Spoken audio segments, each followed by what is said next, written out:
This is a book by Charlotte Voake, and she is an author-illustrator. When you say it like that, it means that she wrote the words and she did the pictures. She's the author-illustrator. She wrote this book, and it's called Melissa's Octopus and Other Unsuitable Pets. I wonder what kind of pets are unsuitable. All we know is that they mention an octopus and we see an elephant on the cover. So those two probably are not good pets.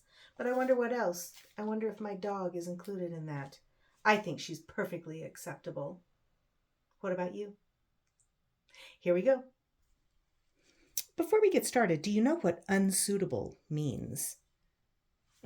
We're talking about pets that are unsuitable. And if they're not suitable, if they're unsuitable, it means that they are really not a good choice. So let's see about these animals. Here is Melissa's octopus. What a splendid creature he is. An octopus has 8 tentacles, and see, he's doing different things with them. We only have 2 arms and 2 legs, but they're pouring the tea with one, and maybe that's the, I don't know, milk or sugar or something, and there's a saucer. Maybe it's their cup, and there's a bunch of cupcakes up at the top. Yum. So an octopus is very handy because they have 8 tentacles to do lots of things with. Unfortunately, an octopus is not a very suitable pet. You should see the mess he makes in the bathroom. Oh, well, okay. Cross that off your list then. Thomas has a much smaller pet, a lovely little mole. But the mole is always digging tunnels, which makes him very hard to find. Thomas never knows where he'll pop up next. They live underground. They have all kinds of tunnels underground. And see, he can pop up there, and then he probably was popping up there. Poor Betty. She can never find her pet either. He's a chameleon. Where can he be today?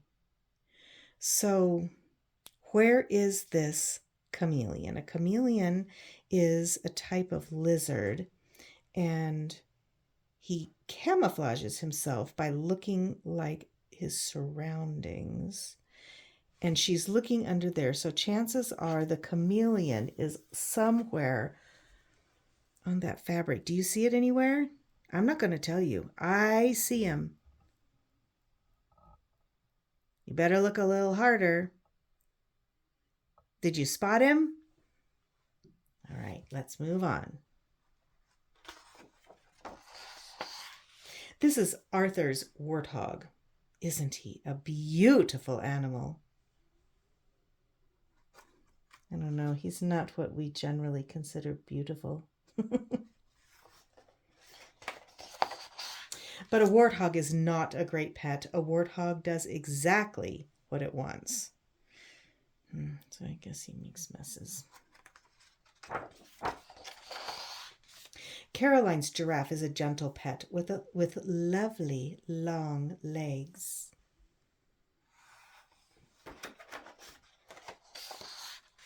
But she's a bit too tall for Charlotte.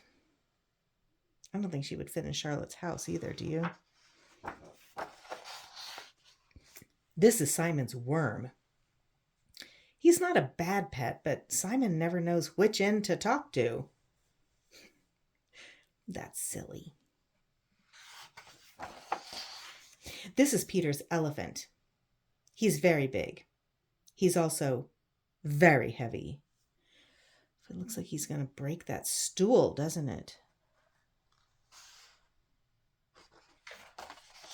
Sometimes he's upstairs and he ends up downstairs by mistake. So he didn't just break the stool, he broke the whole floor. Oh my goodness, he should not go upstairs. He's not a suitable pet. Kevin and Bertrand are very proud of their new pet crocodile. They've invited Melissa, Thomas, Betty, Arthur, Caroline, Simon, and Peter over to see it. Look at its glittering teeth. Now, what do we know about crocodiles? What do they do? What do they eat? Hey, crocodile, what have you done with Kevin and Bertrand? And where are Melissa, Thomas, Betty, Arthur, Caroline, Simon, and Peter? Oh, no. Phew. They're all having a snack. But next time, they'd better watch out. A crocodile really is the most unsuitable pet of all. Who do you think he's eating right there?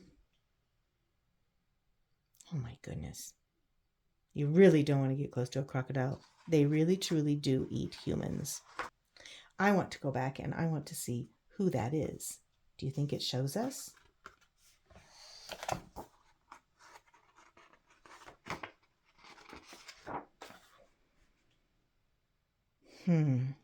It's not that person, because that person has on red shoes. Oh, it is. It's that guy. It's either Kevin or Bertrand. Because remember, they were wearing matching clothes when they stood in front of the crocodile? Yes, he ate one of them, maybe both. Luckily, we know this is fiction, which means that it is pretend, it is not real, but in real life, we do know that crocodiles sometimes do eat people when they get too close to their swamps. So if you ever go to a place where crocodiles live, don't go too close to their swamps. That's my lesson for you today. Hope you enjoyed this funny book.